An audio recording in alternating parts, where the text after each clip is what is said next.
Morning. Oh, it's not morning, it's the afternoon. So good afternoon. It's currently probably 4 or something, and I decided to take a little break from writing. I've been able to, like use all my free time today to write, and I'm really happy about it. I'm also happy with what I'm writing. It's still like not at a point that I want it to be, but it's already pretty, I don't know, because I'm trying to explore some themes, for example, kind of like why do people fall for bad schemes, and I'm talking only about like business, talking about, politics, ideologies, like why do people believe certain things, like what is really motivating them. And in this particular case, like it's a mix of fear, but also of I don't know, like like this search for a sense of normalcy. I'm not trying to justify behaviors or anything, but I am trying to kind of like get to that point, because this is something that I feel that I need in my personal life. I need to look at people, and because I want to be less angry. I want to be less affected by what people kind of like do, what they say. So I'm very much at this point where I'm like, yeah, like let me try to break this down, because maybe this is going to help me do something to change this, or maybe it's not going to be like that, but at least I will have like I won't be just angry, because that is also kind of like a risk that we hold, that things make you angry and you don't examine why. And once again, the reason why some things make me angry is because of fear. I'm afraid that I will lose my place in this world. I'm afraid that I'll lose my rights. I'm afraid that I'll be attacked in some way. So that is kind of yeah, I'm trying to dissect myself and people. Also, look at the earrings. So this is the third, color I'm spraying. This is a new spray paint. The one I mentioned that I bought, it is kind of like this reddish, the shiny reddish color, which goes, I think, really well with like everything else here. But basically, this is the third color that I've been kind of like spray painted it, and so far, like I think this is the one that I'm going to get the most use out of. I don't know, sometimes this thing of kind of like I buy the MDFs to kind of like make earrings, like sometimes like it doesn't really work out as well as I expect, like, so I kind of like I think, oh, this is going to be a color that I'm going to use a lot, that I'll there'll be I'll get something out of this, and in the end, like I don't really use it a lot, but yeah, but this one I think that I can make it work, because it's also like like a kind of an average size, like it's not too big, it's not too small, and I hope that this, because I really like this color, like I really want to kind of like continue using it, but yeah, so kind of as I said, like today I've been doing very well. I'm writing it back with to writing, so that is pretty good. I'm also kind of contributing to the household chores. That's pretty much kind of like I think that for not only this week, but like okay, from now on I kind of want to be doing not only more, but like be more consistent, because sometimes what happens is that like I'll put up doing something for the entire week, so by the time it gets to like Friday or Thursday, I have a lot of stuff to do, so I spend the day doing that, and I think it'd be better if I kind of like do a little bit every day. Also, as I said, I'm trying to get some consistency, because for example, today Monday is when I kind of like I washed our bed sheets and the towels and all that, and I've decided that I'm going to split it, because there's only so much room that we can put stuff to dry up, and I don't know. So basically, that what I'm trying to say is that I started my day with that, and it feels good to be contributing, to things, to your household, to society, to yourself. Like it's good for me to feel like I am actually like getting somewhere with my studies, my work, and all that. But yeah, so life has been good to me lately. I've said this repeated times before, and nothing really changed in that regard. Like things are not getting worse. In fact, like they're even improving a little bit. I was struggling with my writing not too long ago, and like right now I'm able to kind of like get the words out there, and I'm really happy with this world I am creating. Of course, I have like 1,000 questions when it comes to like what do I want to display in this novel, what do I want to display in the next novel, and the ones after that, because as I said, I'm here for the long run, and I really do want like when all things are said and done, I want to look back and be happy with what I put out, and not only happy like with what I put out, but that I put out stuff, because as I said, like sometimes I struggle to get stuff out there, so I really do hope that what's going on right now is something that I can look back at fondly, and I think I will remember it fondly, because for the most part, I am very much invested in what I'm doing, and there's something I'm trying to say, and I'm kind of like saying it. So there is that, yeah, like there's that, like there's a development there. But yeah, all that being said, what I wanted to talk about today is, yeah, I'm kind of like, I've been reflecting on my fantasies, and I don't want to talk about them specifically. I want to talk about, the things that they kind of, how to put it, like what are the feelings behind these fantasies? Like, what exactly am I, like why am I stuck in some ways? Why is that I feel, the urge to go back to certain places mentally? And I think I already kind of like spoiled it a little bit at the beginning of the video, but one of the big answers is fear. So as I said, I see a lot of fear on the people attacking me, but I also see fear, in myself. And naturally, like, they're attacking, it does kind of like justify my fears a little bit, but I want to kind of like live life fearlessly, but like not in an unrealistic way, which is kind of like how I've lived most of my life so far. Just really kind of like not being preoccupied with, like the consequences of things, and with the risk that it has on my personal safety, on my future and all that. So I don't want, like that type of recklessness or ruthlessness. I want to kind of like be fearless, but in a way that is kind of, contained, that, yeah, that I can be reasonable still. For example, as I said, like there's always the possibility of, an attack or something, like, is always there. But like I don't want to be thinking about it all the time, because if it's going to happen, I will already be thinking about it as it happens.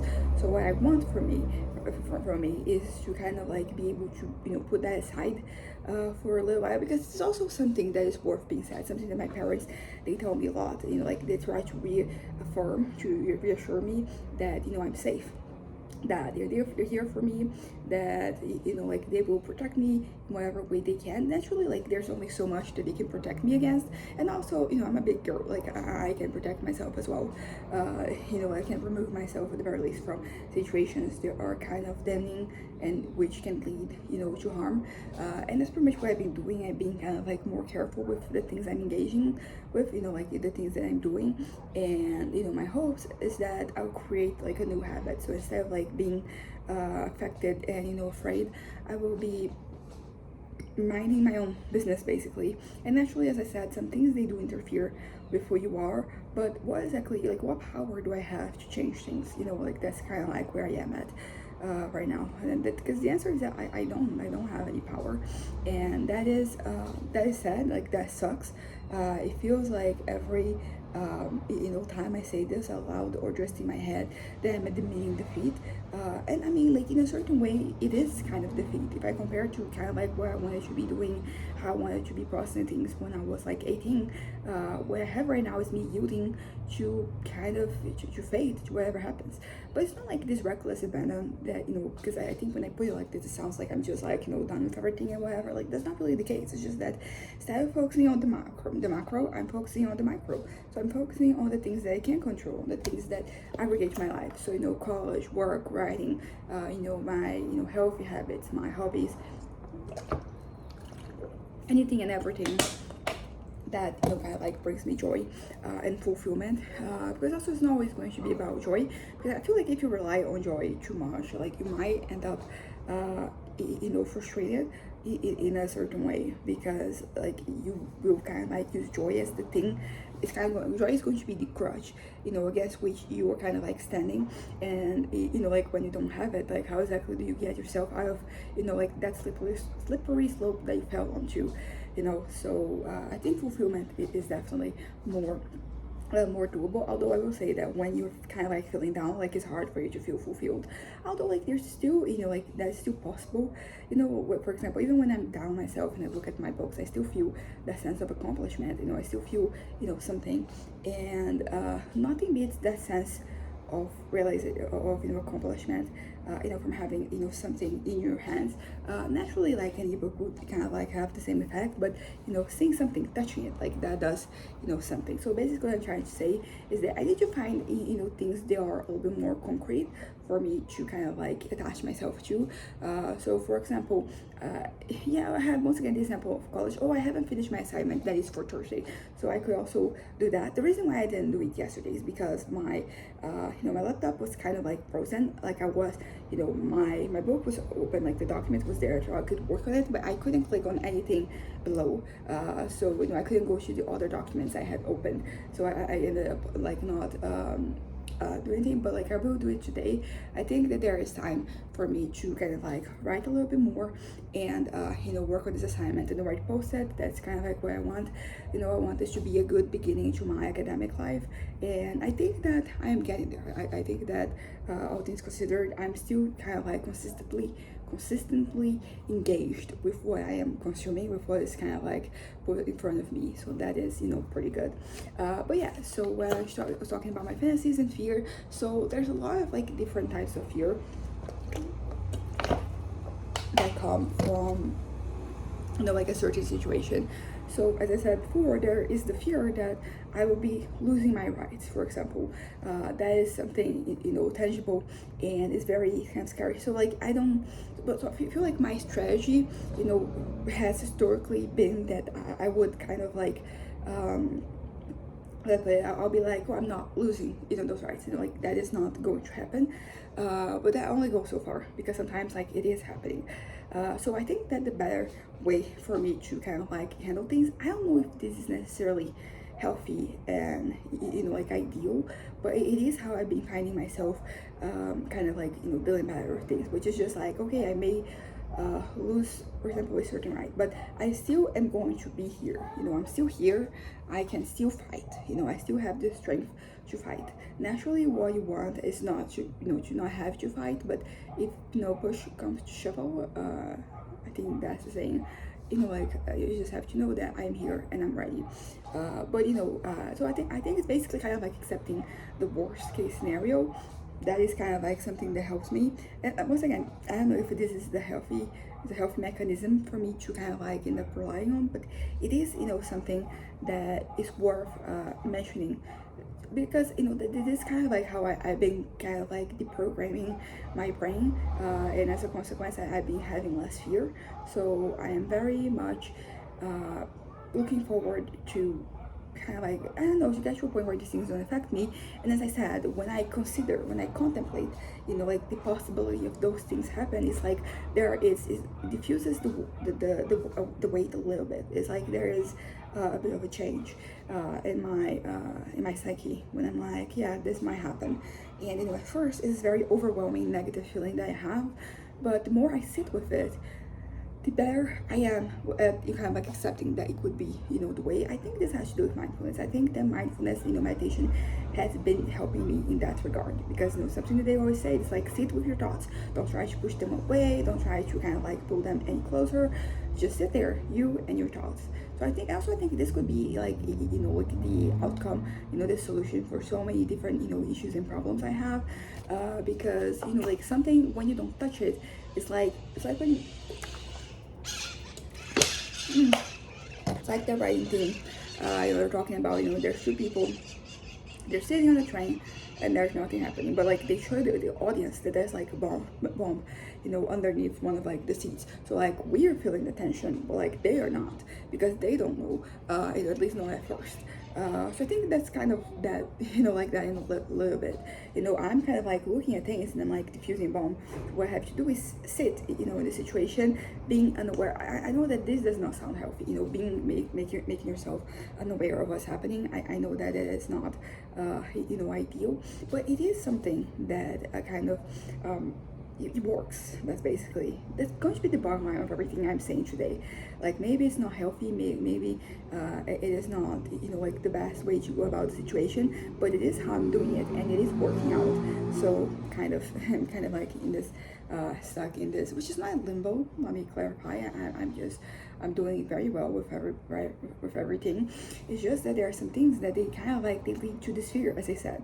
So there is the fear of losing something, such as a right, your way of life, like you lose like something that has already been established. Sometimes it can be something as simple as you losing your routine, right? You kind of like fell into a healthy, pace with yourself, with the way you kind of like do things. So if something comes and threatens, you kind of like shake everything up. Like that could be something that you perceive negatively, you perceive negatively, and it has an effect on you. This is something that I think when I was a kid, and a teenager, it used to be way more pressing, like this thing of kind of like changing the routine. And it's one of those things that, because, I am neurodivergent, I have ADHD, but I'm not autistic, but, there are a couple of traits that I kind of like, I spot that I'm like, oh yeah, like I can see that. But as I said, like, it's not like enough to have the diagnosis, and I'm fine with that. I'm not trying to, be anything that I'm not.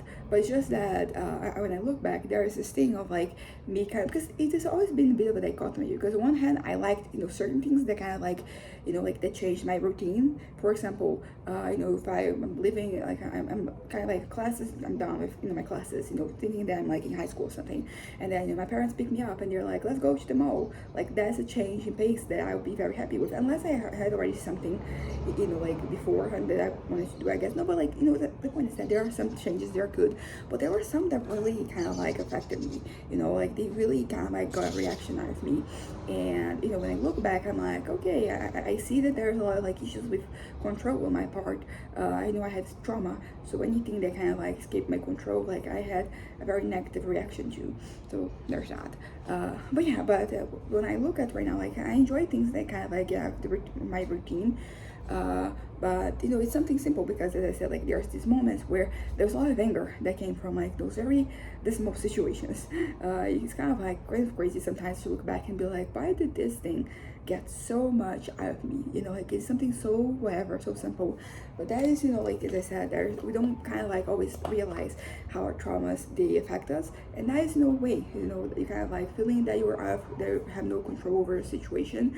That is kind of like a very dangerous thing. Like I can think of, I feel like most people have issues with that, with specific traumas or not. Just that when you have like a very ginormous trauma, it's kind of like you're walking on this eggshell. So like smaller things can kind of like really trigger this reaction. So kind of like fear. So there's fear of losing something, fear of losing control, of like losing your rights, of compromising your well-being. So like losing that stability. So that is a pretty straightforward fear, and I think it might be the one that people kind of like see at first. Like there's pretty much what is on the forefront. But there's also other fears. I feel like basically like everything is going to be losing to some extent, but some things are going to be a little bit more abstract. For example, thinking about like the character I was writing, she kind of like is attached to a certain group because like her dad was attached to that, and the way that I'm reading the situation right now is that she's kind of like really holding, like she's very attached to this, because that is kind of like the last thing she has from her dad. Even if she doesn't necessarily believe everything, if she thinks that some things are wrong or whatever, she still is kind of stuck in this loop. So she's afraid that she will lose whatever she has left of her dad, which is why she doesn't want to let go. So I think in the same way there are certain things, because I feel sometimes you would go through different stages, different phases of our lives, and we become like different versions of ourselves. And sometimes you may kind of like fear that if you like if you let go of like something, you're losing that part of yourself, particularly when like those parts, like it was so hard for you to kind of like get to a point where you accepted that.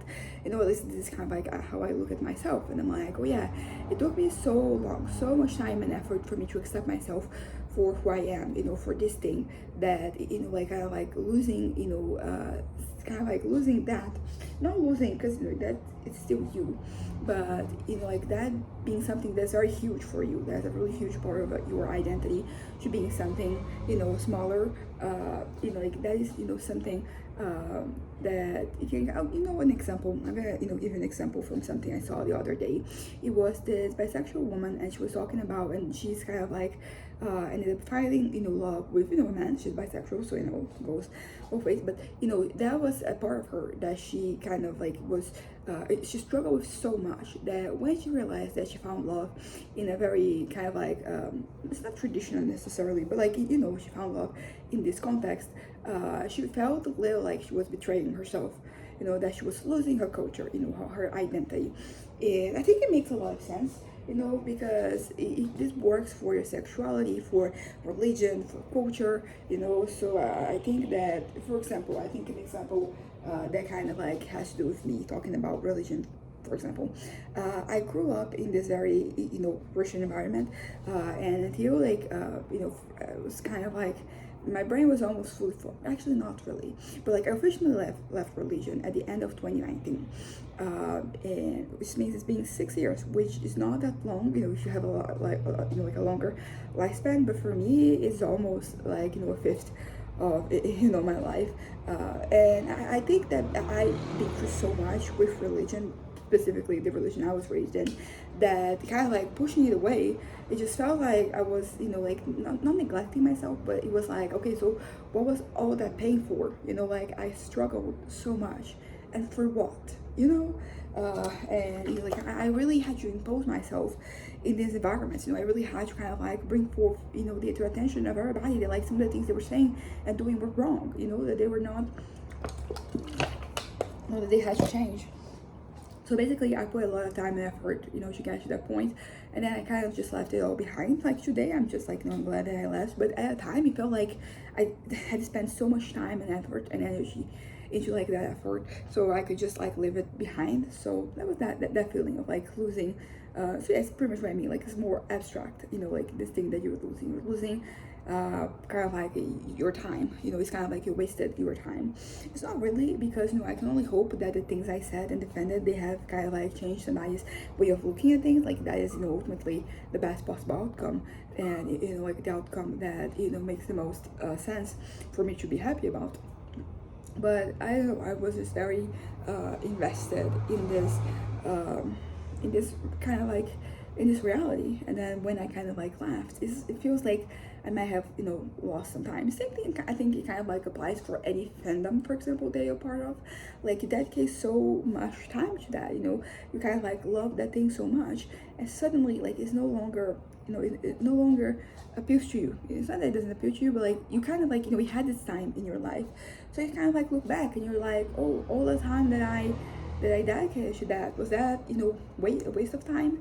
And when I was younger, I would probably say yes. Like these days, I'm like looking at things more holistically, and I'm just coming to the conclusion that no, like that brought me joy for some time. Like that I found, honestly, you don't need anything other than joy to justify something, but I don't know, there are other aspects. There's, for example, community. Like you found community with other people, you interacted with them, you consume content. Also, like whenever it comes to fandom, there's usually a story behind it, and stories, they inspire me. So like I usually get something from like consuming stories that ends up being kind of like regurgitated into like what I'm writing, for example. I'm not saying that I'm just copying and pasting it, but I don't know, like it gets your brain going. At least that's kind of like how I can best describe like my situation. It's just that sometimes I consume something and it gets me going, like it gets me my neurons, synapses, they start being formed, and I have ideas. But yeah, there are so many things that you can have this feeling about, like this feeling of like, oh, did I just lose that? Did I just kind of like lose did I lose touch with myself? Because sometimes we get lost in certain realities, certain ideas, and it's really kind of like hard to get yourself out of that. Like you're kind of like stuck, and there is no way to kind of I don't know, like it feels that you have to wait for the natural progression of like a story, for example. Like you have to indulge yourself a little bit, you have to dig deeper into like that thing before you can kind of like come across the other end. And I feel like like whenever this happens, I historically I have tried to push back against it, but that was not very effective. So I found that the way I've been doing things lately is more like, okay, this is happening, this is like this is happening, so like I'm going to kind of like just ride this wave. So I'm gonna see what I can do while I am in this particular situation, because ultimately it's entirely up to you how you process things. Like definitely you have things like trauma that really affect the way like you are going to interact with the world, but ultimately like there are ways for you to counter that. You can, for example, go to therapy and learn better resources for you to kind of like for you to do things. And I'm really kind of like happy with where I am at right now in terms of therapy. I think that both therapists I'm going through, like they're both helping me. But I will say that I also think that like I am doing a good job. I think that I'm taking the things I'm learning and I'm kind of like processing them to the best of my ability. And the best of my ability right now is pretty decent. Like actually better than decent. I would say that processing things well. Like I am kind of like letting them in. And I'm not really pushing them away as I have done so historically. I am sitting with those thoughts and I'm allowing myself to think about the worst case scenario, because ultimately like that's as I said, like that is pretty much something that has been disarming me, like because it's the thing that talking about the bomb, that when you don't see it, you're kind of you can go about your day like very well without fearing it, but like knowing that it can go blow up at any point in time, it kind of like hinders your ability to do things. So what I want, as I said, is for me to kind of like look at the situations and not feel like I am like diffusing. I'm walking on, because I mean I was gonna say walking on eggshells, but like that's such a minor situation compared to like a bomb. But basically I want to kind of like live my life as if there's no bomb about to blow up. And naturally I think the best idea would be for me to kind of like be aware of the bomb and kind of like do my best with whatever time I have left. I think that would be kind of like the best case scenario here. But I don't know if I'm at that point yet. I feel like for me right now the best is to kind of like try to spare myself from like that knowledge. Naturally, as I'm saying this, like I've already been thinking about some of the worst case scenarios, and so I already am aware of the bomb. So in a certain, it's kind of like paradoxical. So I think it's a mix of it, because there are some things as I talked about many times before. I'm kind of like removing myself for certain situations. So I'm talking about like when I am I'm seeing that conversation is steering a certain way, I'm like living, so I don't have to kind of like hear anything and that's have to respond, because it's really hard for me like not to respond to something. Like I'm very like my tendency is to say something, and saying something can only extend that conversation, which is not what I want. So I just remove myself physically. An example, I had multiple examples of this yesterday.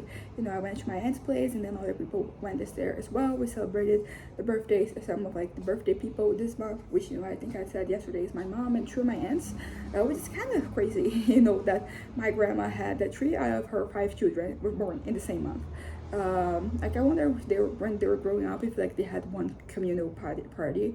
Also, like that must suck, to the eldest. My mom is the one in the middle in this case. Oh yeah, it's always like the children is in the middle. Like the oldest one was born in November, the 3 following her were born in March, and the last one was born in October. So it's kind of close, like this too as well. But anyways.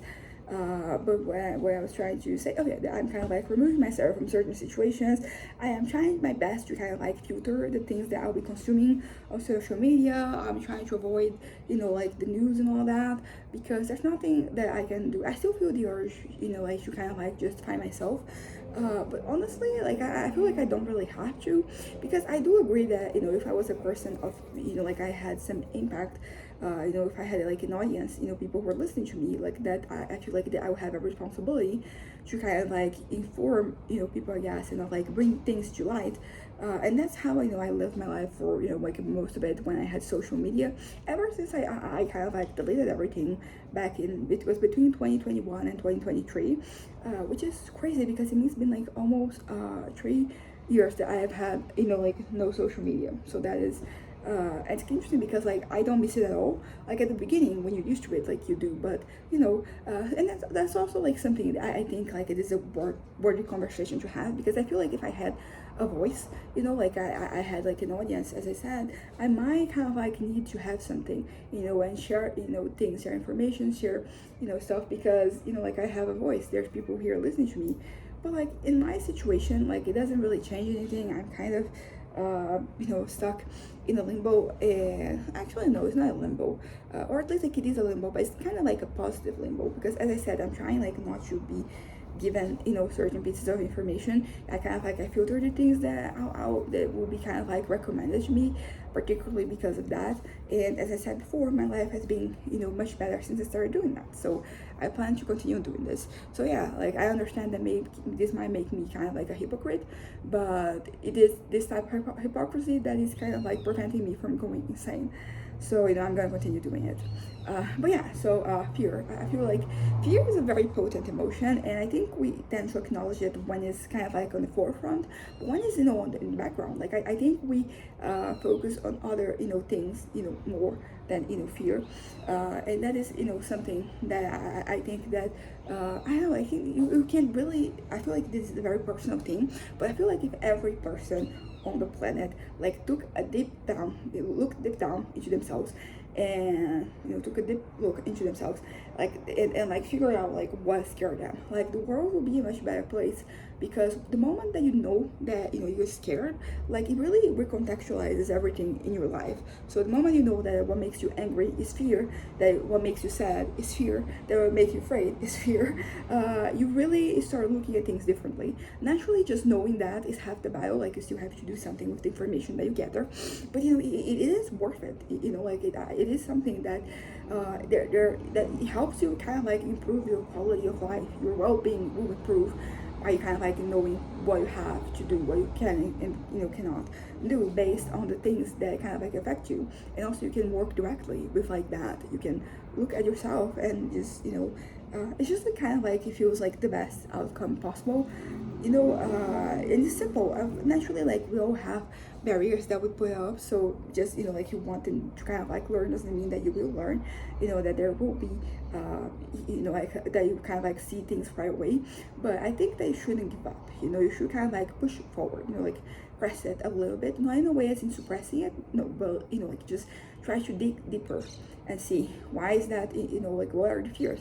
And I think that there are some things that you're going to find deep down. For example, the fear of not being enough, the fear of like not accomplishing the things that you want, the fear of like not of becoming everything you hate the most, like the fear. And of course this one, what you hate the most, like it really varies from person to person, and it has to do with their trauma. Because who do you not want to be? Although I will say that there is a bit of a paradoxical thing here going, not paradoxical, but like it is kind of like worth mentioning. So for example, I had my essay situation when I was 13, and I basically like that changed me in kind of like every aspect of my life. But what I wonder is like, did that make me want to be less like the person in terms of like I don't want to force anybody to do something that they are not comfortable with, that they don't want, that they really express that it is not what they want. And I don't know if I can say that provoked like this specific type of change for me, because I think that it made me more forceful in some ways, and I think that it's kind of like the cycle of molestation. I think that's kind of like how it goes. Even I mean, not everybody. I feel like I don't even know percentages, but like I do. When I think about it, I feel like, oh yeah, there's a lot of people that they were abused and then they start abusing, not only sexually, like in any kind of like capacity, and that's kind of like just a very general feeling all throughout the human race, that like that thing that was done to you, you want to do to others, and so like you really want to be the thing that you couldn't be when you were, for example, a teenager. And some of these things, they feel very deep, like very complex, it really has to do with like a person's experience. But some of them, they feel kind of like embarrassing, just like really, like somebody called you this once, when you were like in middle school, and now like this is the end. Naturally, I will say that like one thing can be very damaging, like because there are different like things that can be said. There are different contexts in which things can be said, and I don't want to really judge anybody's trauma, because like it's not my place, and it's also not cool. I guess I wouldn't want somebody to judge my trauma, so I don't judge other people's trauma. And I think that this is something that it kind of like, it took me a little while to kind of like get to the point where I could kind of like discuss some of my trauma, because I felt like it was so kind of like whatever, so simple. So maybe the reason why I'm judging them is because I'm judging myself first, because I had some things that really traumatized me, that like they I understand that I was a kid, so if the same thing had happened to me as an adult, it would not have the same effect. But I was an adult, I was a kid, and that really informs the way that you process things, because you're still learning when you're that age. And I think your knowledge, like the pool of knowledge, well, like it is much smaller. So like things are much simpler, much more straightforward. And as I said, like I think that a part of me is like looking at like looks at that, some of those things that affected me, and I feel embarrassed that such a small thing affected me. But the fact that I'm embarrassed about it doesn't change the fact that it is that that, you know, like it is kind of like holding me back. So what I want from life and for, you know, everyone and everything is, you know, to get to a point where I can just live freely, because trauma kind of like really changes you into like a lot of things. It just changes you in place, you know, you can grow, you can move on, but also it kind of like it's almost like if it's very detrimental to like all areas of your life, you know, like your work life, school life, social life, personal life, you know, it kind of impacts your hobbies and interests, you know, like in a variety of different ways. Maybe it can make them be more relevant to you, which is, you know, something that I think like something that I have noticed that I still have interest, you know, because there are some things that I wouldn't call them hobbies, you know. For example, painting is a hobby that I have, like my bricks, my bottles, you know, like puzzles, like those are all things that I've had, you know, I've shown interest, you know, in kind of like consistently throughout the year, so I'll call them hobbies. But you know, something that I wouldn't call a hobby is for example, like a fandom that I get to be a part of at a certain point in time, you know, because usually like I keep going, because there's also like the issue with like excess, you know. I wouldn't say I have an addictive personality, but like I definitely get very involved with things, and once again, like that goes back to, you know, my neurodivergence. Something can become like my interest of the week, of the month, of the year, and then after that I may never really look back at that. And you know, it's very interesting, you know, like when I look back at all the things that really define me at some point in time, and they no longer have any bearing on where I am at. And I've come to accept that, because basically I think that it's kind of like this mix of feelings, because sometimes I get so invested in something that I really want to kind of like just remove that thing from me, because I just feel like I'm spending way too much time and energy there, and I want to kind of like care about it less. But at the same time, I'm so invested that there's no, you know, excess. That no excess is seen as excess in my eyes, you know, like I can dig deeper and still be kind of like invested. So there is kind of like this dichotomy, and usually kind of like when I push something away, it's usually in a very forceful way. Either something happened that kind of like broke the illusion in a certain way, like by illusion I mean, because sometimes like you create you know, something becomes kind of like your safe space. So you know, when something external happens that can kind of like compromise that feeling, that's pretty much where I usually start to push it away. You know, it's kind of like where I find an opening, because you know, something that was supposed to just, you know, get me through the day and is kind of like adding more stress to my life, like that is you know, like that's kind of like a sign, you know, that, you know, it's time for me to kind of like leave that environment. And yeah, but you know, talking about fear, as I said, like I think fear is kind of like the way to go. I think that I fear a lot. This goes back to the thing I was talking about the other day, how, you know, I feel unsafe. I have a tendency to feel unsafe, and that really informs my decisions, you know, the way that I look at things and people. And I'm trying to kind of counter that. So I'm trying to put myself out there more naturally in a controlled environment. I'm not just, you know, throwing myself, you know, like going to, you know, like diving headfirst into anything. Like that is not it's also like not characteristic for me, because you know, if I have been pushing something away for the longest time, like I won't, you know, like when I start, I mean, to be fair, like there is also, you know, like this shocking element. So sometimes that is the way, you know, like you jump headfirst into something, and that is kind of like how you break that, you know, like that illusion of what, you know, like you imagine that situation was going to be like.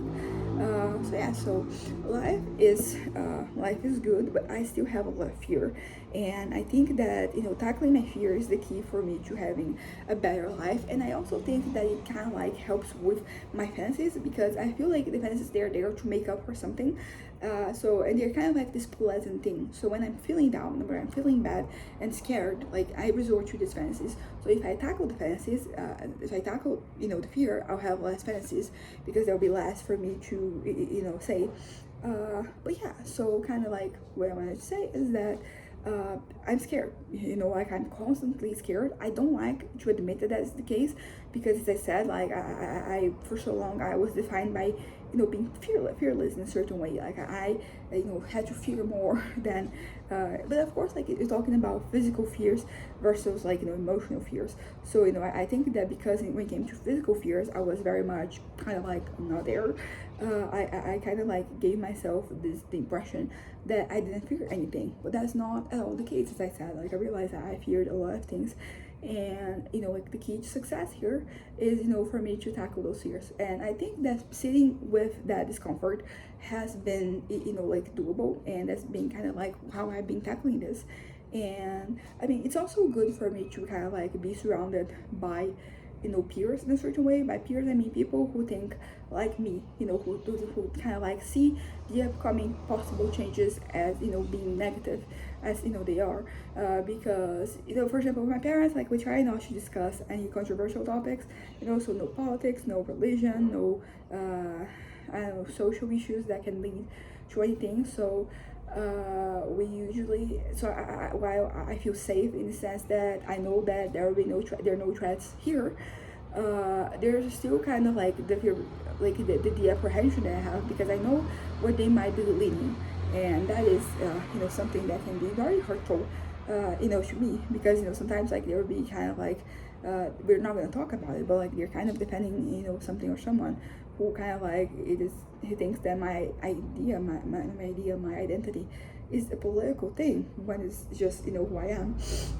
So like there are things. So for example, we go to college, we talk about things, and I'm studying archaeology, so there is talk about history and documents and registers and all that. So it does have, there's like the opportunity there for me to kind of for me to I don't know, find people who think like we're like like-minded people, because what I kind of like observe like what I've been observing lately is that I'm kind of like not surrounded by people. I mean, I have my friends and we kind of like have a way of thinking, but like the other people in my life, the other areas, they're kind of they kind of like affect me, the way that they see things that would affect me negatively.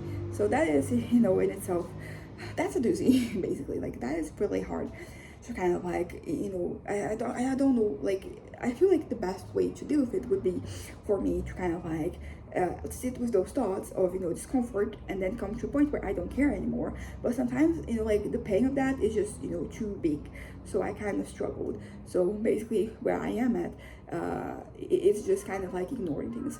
But as I said, like I don't want to just ignore things, but I also don't want to just unnecessarily expose myself to things, for whatever reason. Like that doesn't, like to anything. It doesn't really. I don't know. I think that some of my mentality lately is very much like, if it doesn't aggregate, something, like I'm just leaving it behind. But sometimes, like life will just throw things your way. They're not going to aggregate to anything. They're just going to make things worse, and it's kind of hard to kind of like to remove something from your attention when it's right there, like when it's right there and there's nowhere else you can look at, because it is encompassing your entire field of vision.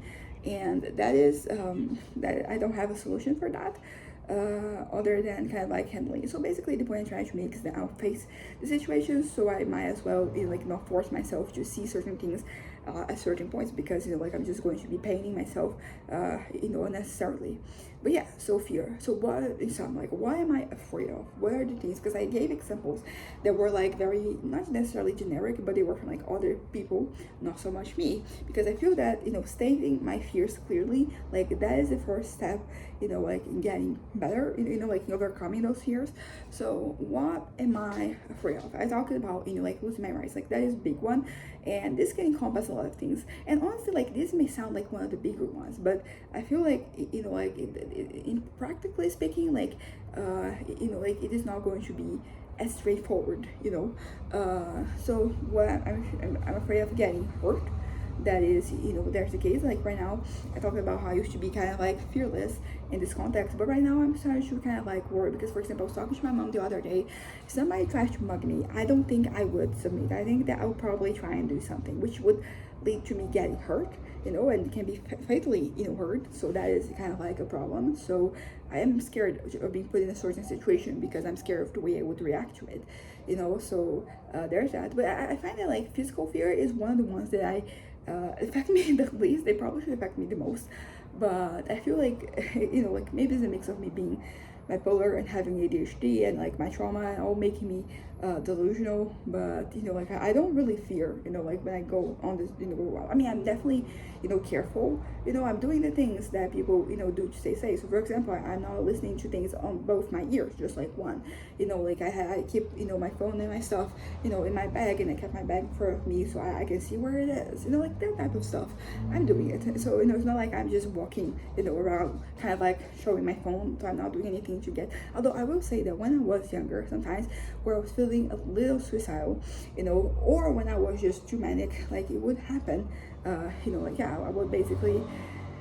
I have done that before. You know, it's kind of like almost I'm tempting fate in a certain way. But it wasn't exactly what I wanted. I wanted, when I'm manic, I wanted just to prove. I just didn't care. There's that. And when I was depressed, I wanted something bad to happen.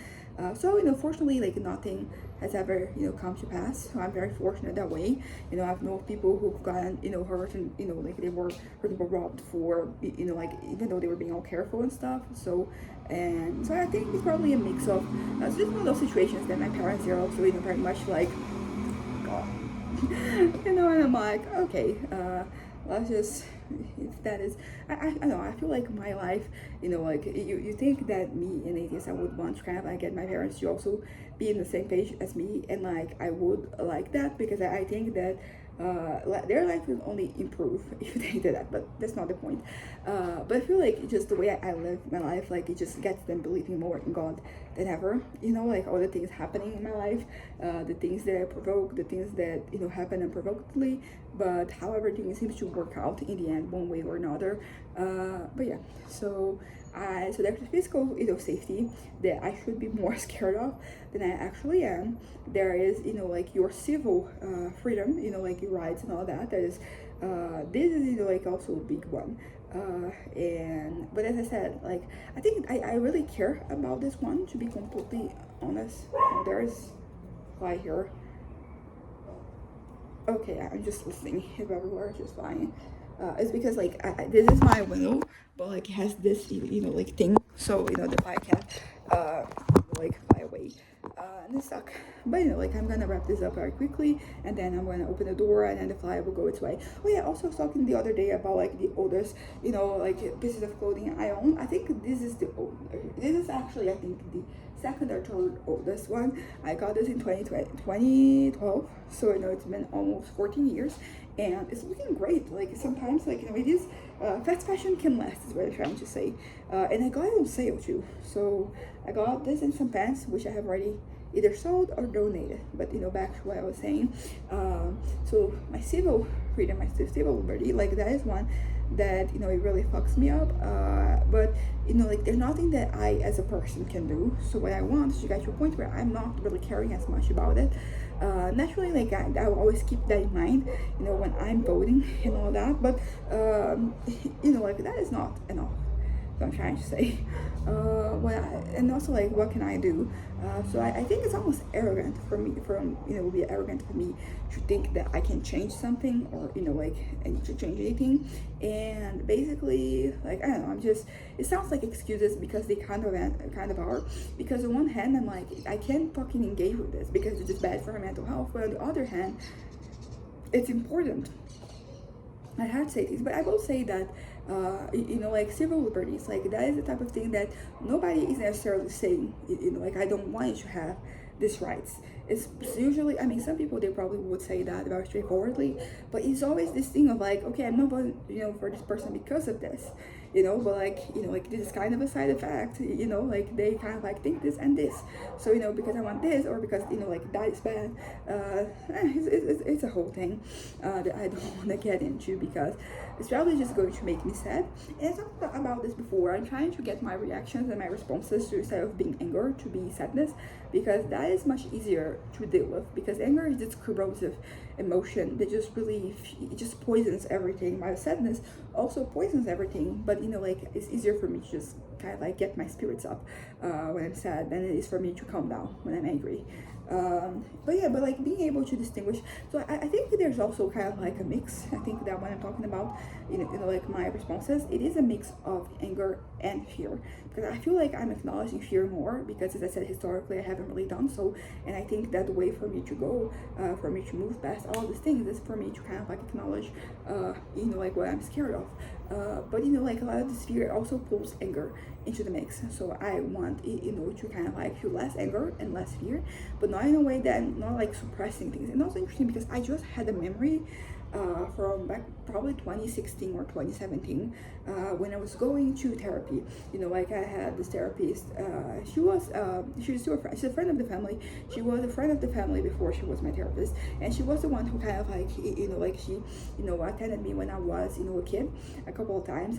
When like my teachers kind of like asked for it or something happened, and basically I was having sessions with her, and I just remember like feeling this way when I was living. It's interesting because like there is now a drugstore in the place that used to be like the house where, because it was kind of like a house that this old couple transformed into like a bunch of like offices, but specifically for like like for therapists, for speech therapists, for physical therapists, for like this type of thing. It's interesting because like like the word for this in Portuguese isn't therapist, it doesn't end therapist, but whatever. And I remember feeling this way, that I wanted to transform my anger into sadness.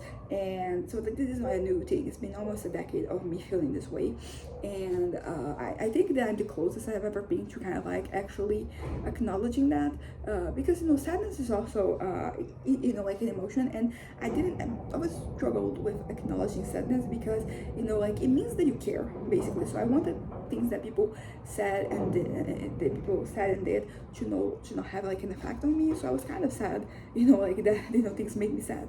I was sad that like people would do something so careless, that people would defend something, be so careless in the way they were defending something. They would say and do things that really kind of like attacked me. And particularly when it came from people who kind of like were supposed to love you, and I know that they were not actively saying anything or doing anything to hurt me, but once again, it's that thing of like, if you support this person, this idea, ideology, whatever, like you are kind of like like you're kind of like against me, you're going against my rights, against my freedom, like my way of living, because I'm also a very laissez-faire person. It's always been the case. So like that's, but like I wish more people were like that as well, instead of like wanting to like use policies to kind of like indoctrinate people and politicize things. Like that's the thing that upsets me the most. Like some things should not be political, they should not, but they are. And like no amount of sadness from me will ever change that. No amount of fear will change that. So I want to live my life despite that. That's pretty much what I've been trying to say all the time. That I want, like I don't want fear and sadness to ruin my life, because, or anger, but I feel like I've been able to deal with anger better, recently. When I think about a decade ago, when I was, in my session as a therapist, and I remember feeling this kind of way, there was a lot of anger there. There was a lot of resentment. There was a lot of pain. And all those, they kind of like got in the way of like me really getting to a point where I knew myself and I acknowledged what was happening to me and what mattered to me. So I'm no longer at that point. It's been almost a decade, so that's progress. But it is kind of sad because I'm like, okay, it's been a decade and I haven't been able to fully solve this. It's still an issue for me. I'm still scared. I'm still angry. I'm still sad.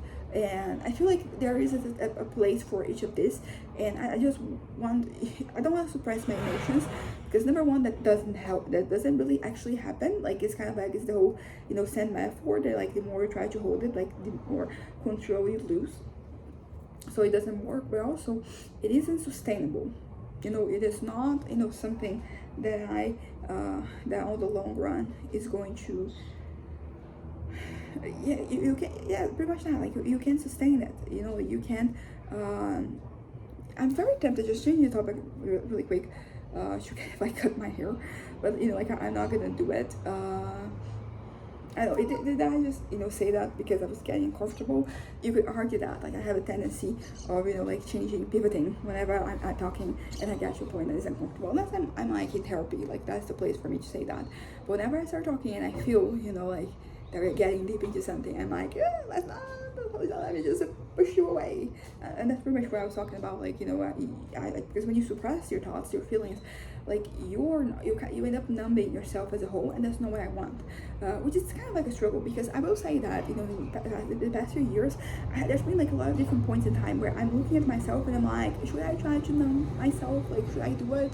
Should I not do it? Because, you know, sometimes some things are very overwhelming. I don't really know how to kind of like properly convey, you know, how they affect me in a way that, you know, as I said, like, it's not that they kind of like make me feel sad at a point in time.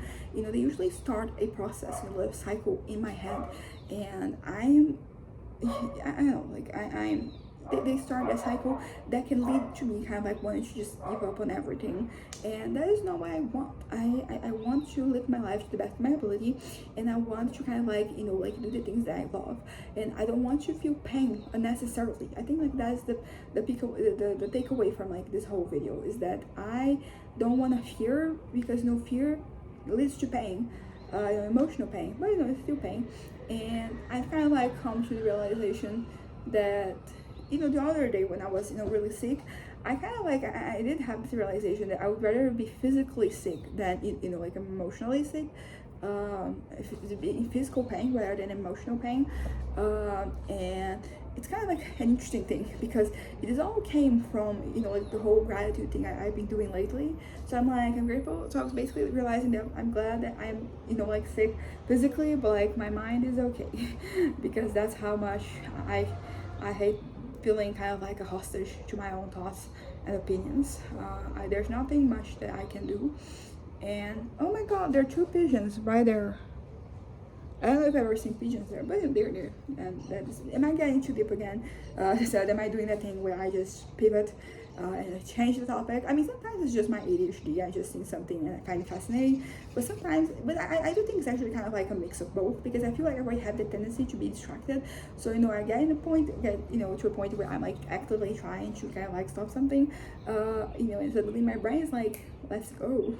That is kind of like the thing. But yeah, so basically what I'm trying to say is that there are a lot of things that I fear, and I don't really know, and those things, they cause me pain, and like that pain, you know, gets me to want to dissociate from life. So I talked about before, physical pain, civil, you know, like liberty pain, what else, like I don't know, the pain of, you know, like of existence, because, you know, existing is hard. And I think that sometimes like just being me isn't enough. You know, I wish I was somebody else, or at least like a different version of myself, you know, a version that was more successful in certain ways, because as I said, my life is going pretty good right now, everything is working out, but I feel like the scope of my, you know, achievements, of my accomplishments is very much limited to, you know, my circumstances. So I think that part of me wanted, you know, to kind of like be less, you know, stuck where I am at. You know, I wanted to yeah, I don't know how to put it. I just wish that I could have, like, I could do more, you know. And it's interesting because like it is kind of like a recording for me, because for example, I'm writing, and I'm writing at full speed basically, but like writing a book, it's hard, like no shit. I know that this is very I mean, I'm pretty sure some people think writing is easy, and I'm not, you know, really here to kind of like correct anybody or whatever, but I think that you know, sometimes you just have to persist, you have to, you know, insist on what you're doing so you can get to the finish line.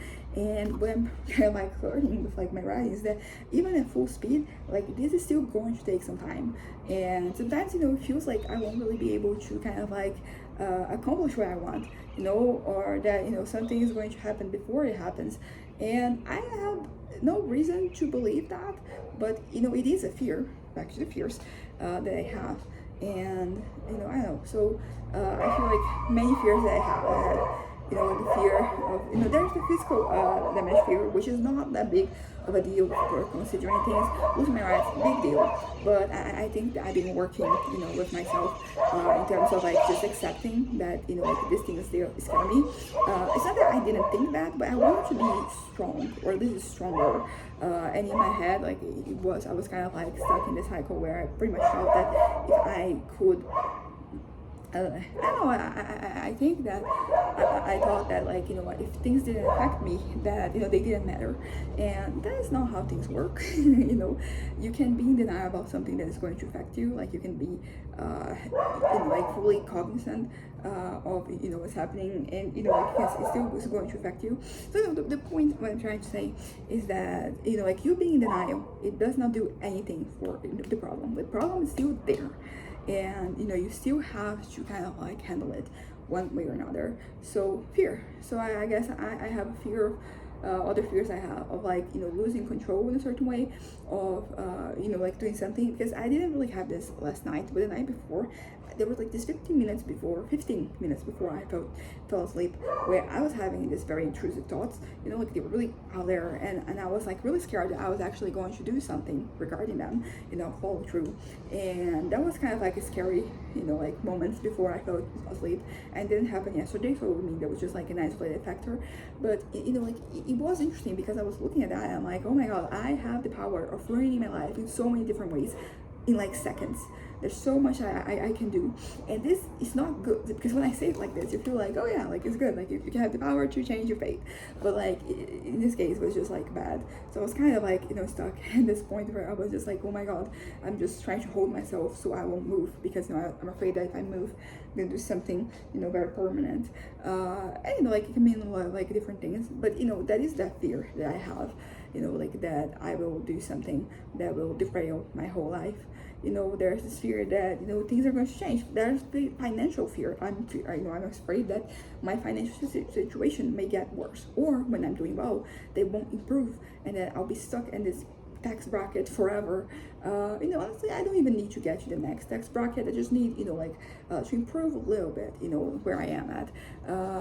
But yeah, so there is I guess like the fear of like things being a fluke, because the whole thing of like me painting and drawing my bottles and my breaks, I had like so much of them already, but like when I look at that, I'm like, okay, am I going to be able to do more, or was this just a fluke? Because I feel like whenever I'm at a point where I'm not really producing much, or at least like what my head considers as me not producing much, like there's always this fear where I look at things and I'm like, this is like I can't do this, I can't do this, I can't do this, I can't do this, and do this and that.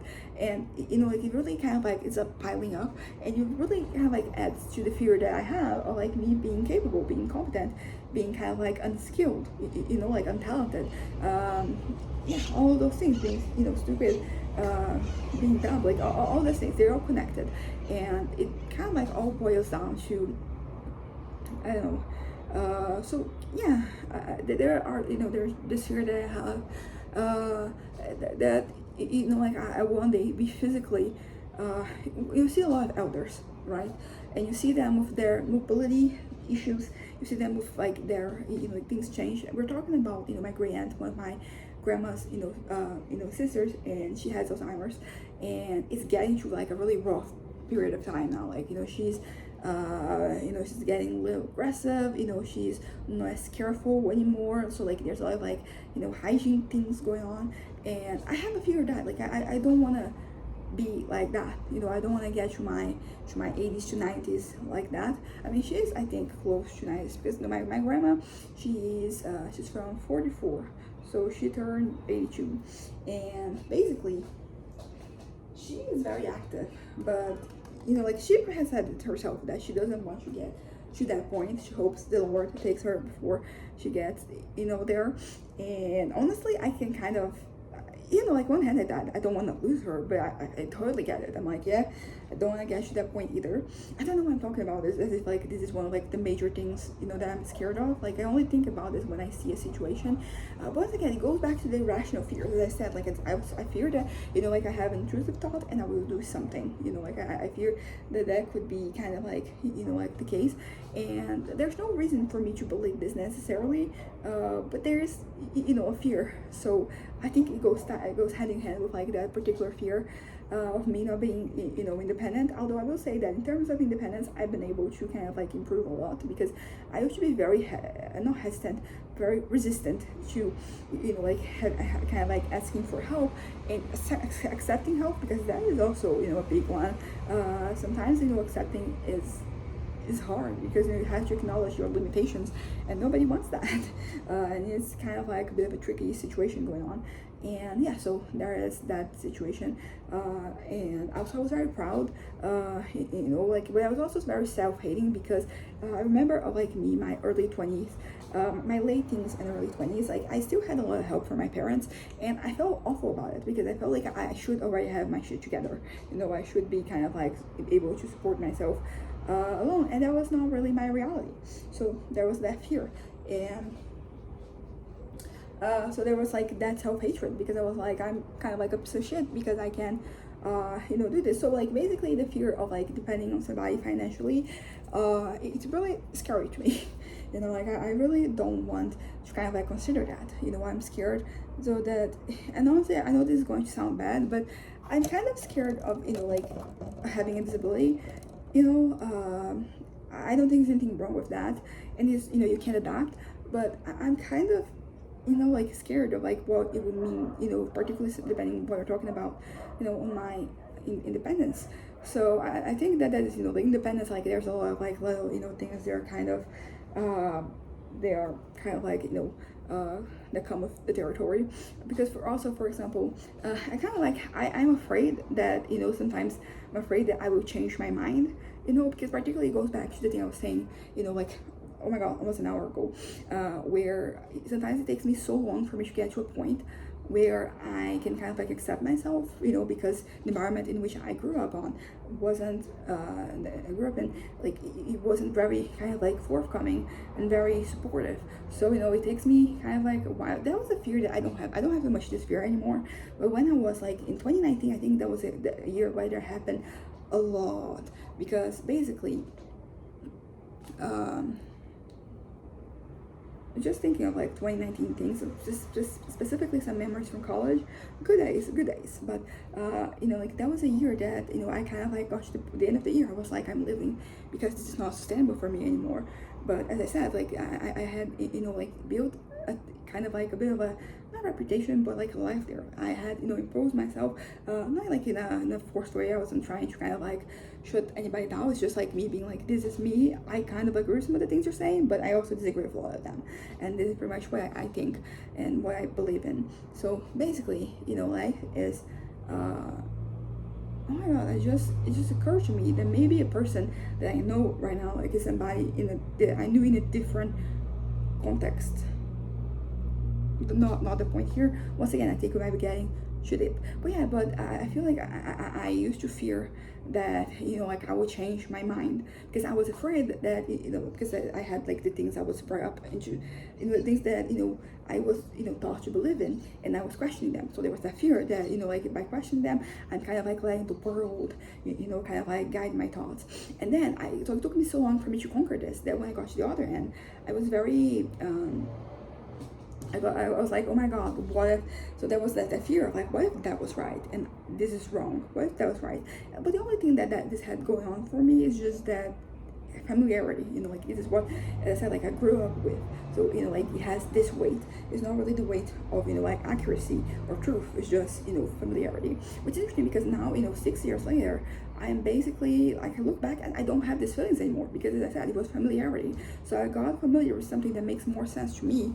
I mean, you could argue that it makes more sense in general, but like, to each their own. I mean, I talked about this before, laissez faire. As long as you're not hurting yourself or anybody else, like, I don't care.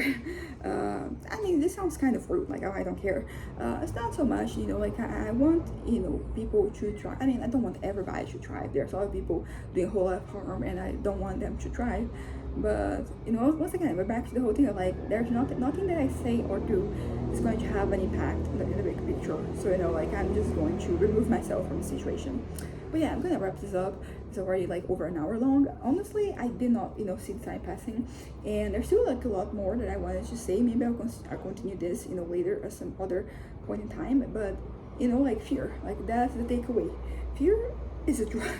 It's not a drug, but like, it is something that you can get so used to that it kind of like really has an impact on your well-being. Fear has an impact on your well-being regardless of how you handle it. But it is something worth noticing, that like how you process things it really has an effect. You know, like it really does. It changes your outlook, and also it improves your quality of life. And I'm trying to like look at things from like a very healthy perspective. I'm really trying to kind of like process these feelings instead of like pushing them away or letting them kind of like swallow me whole. And that is kind of the case. There's so many things I'm scared of, and I have to admit them. And it was very liberating, kind of like just saying some of these things. Some of them I already know, like I've known for the longest time, but you know, I did get to some points where, as I said, like I really felt the urge, the need to be distracted, which means that there is, you know, something there that I have to process still. So yeah, anyways, bye.